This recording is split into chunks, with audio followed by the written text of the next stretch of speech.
Français parlent aux Français. Et tout de suite, d'ailleurs, le premier témoignage, il est de Haute-Garonne, il vient de Sébastien. Bonjour Sébastien. Bonjour Jean-Jacques. Vous êtes informaticien, mais votre frère est CRS et il est tombé dans un guet-apens cette nuit, dans la cité des Tarterets, c'est à Corbeil, oui. C'est à Corbeil-Essonnes. Hein. Oui. Sébastien, que savez-vous, que s'est-il passé? Si vous voulez, cette nuit à 3h30, j'ai reçu un SMS de sa part en fait, qui disait la chose suivante, hein, ne t'inquiète pas, demain si tu regardes les infos, je vais bien, on est tombé dans un guet-apens de la cité des Tarterets. Un collègue s'est fait éclater le crâne à coups de pavé par une vingtaine de jeunes d'origine africaine qui voulaient crever un flic. D'ailleurs, il le criait. Donc voilà. Il le criait, Sébastien. Il le criait, tout à fait. Donc, on veut voir crever un flic. Voilà. Si vous voulez, c'est pas très éloigné de ce qui s'est passé finalement à Grenoble. Hein. On en vient toujours à la même chose.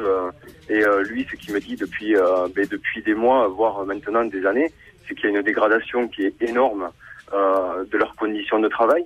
Il me dit qu'ils sont dénigrés, hein, tout simplement, de la part de la population, des politiques notamment, mais c'est aussi des médias, si vous voulez, quand on fait un traitement médiatique pour un dealer qui va se faire assassiner, c'est malheureux, en bas d'une cité par un autre malfrat, on va passer ça aux 20h en premier, en tête d'affiche, alors que voilà, quelqu'un des forces de l'ordre, alors là je parle des CRS, mais c'est bon pour toutes les forces de l'ordre, y compris les pompiers, qui ont des façons qui ont des conditions de travail qui sont vraiment très très mauvaises, quoi.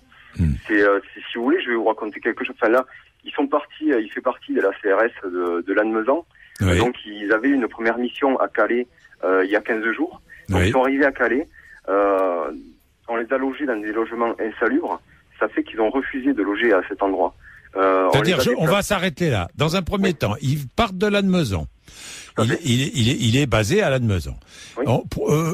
Mission voulue par l'État à Calais, par le ministère de l'Intérieur. Il arrive à Calais, ils sont logés dans des logements insalubres. Exactement. Ça commence. Donc, ils ont refusé d'y loger. Oui. Donc on les a déplacés en région parisienne pour du maintien de l'ordre, et là cette nuit, voilà ce qui s'est passé. Et si vous voulez, voilà, c'est pas nouveau ce fait-là, quoi. C'est en permanence qu'ils sont envoyés dans des zones comme ça, sensibles, où on leur donne pas de moyens de travailler. On leur donne, si vous voulez, des ordres de maintien de l'ordre, mais absolument pas d'intervention.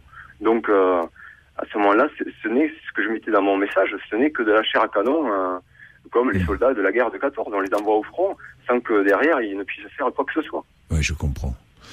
Mais comment va-t-il, votre frère, là, Sébastien? Lui, il va bien. Il va bien. Lui, il va bien. Lui, n'a pas été blessé. Par contre, c'est psychologiquement que c'est difficile, parce que là, son collègue. C'est très grave, mais c'est en règle générale, ils prennent des cailloux à chaque fois qu'ils vont dans les cités. Enfin, on leur dit de pas bouger. C'est de la chair à canon. Son collègue, par contre, je n'ai pas de nouvelles. Je suis pas arrivé à joindre mon frère ce matin, donc je n'ai pas de nouvelles. Ce que je disais à votre assistante, je n'ai pas de nouvelles de son collègue, mais je manquerai pas de vous en donner si bien sûr. vous voulez en avoir. Bien sûr. Et on va réduire encore les moyens puisqu'il a été décidé de faire des économies. Hein. Tout à fait. Il y a deux secteurs dans lesquels on fait des économies. Enfin, tous les secteurs de la fonction publique, parce qu'il fait partie de la fonction publique, hein, votre frère. Exactement. Et il y a deux secteurs très sensibles, c'est la sécurité, police, gendarmerie, et l'éducation nationale. Et dans ces deux secteurs, moi j'aurais mis ces deux secteurs à part, parce que c'est essentiel. Hein, ce sont deux points essentiels du fonctionnement de notre société. Enfin bon. Juste une dernière chose, c'est que le gouvernement se targue de faire baisser la délinquance. Mais en fait, quand on regarde les chiffres, ils ne font baisser la délinquance que des actes crapuleux, les plus gros, qui n'étaient en nombre pas les plus importants. Et par contre, quand la population est l'insécurité de la population se ressent de plus en plus. Tout à fait, parce que les chiffres d'atteinte à la personne sont eux en progression.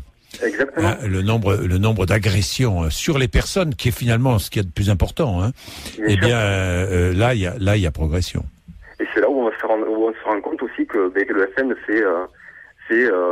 va faire 20 ou 25% aux prochaines élections, parce que derrière, les pouvoirs publics ne mettent pas les moyens en œuvre. Donc voilà, c'est tous ces gens, si vous voulez, qui sont embêtés par tous ces phénomènes. finalement se retourneront vers le Front National aux prochaines élections, ça c'est évident. Merci Sébastien. Merci à vous Jean-Jacques. Merci, tenez-nous au courant. Je vous tiens au courant sans problème. Merci à vous. Au revoir. Veuillez écouter tout d'abord quelques messages personnels.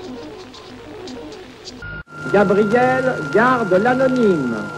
Le manchot la serre dans ses bras. Nous disons, le manchot la serre dans ses bras 2 fois.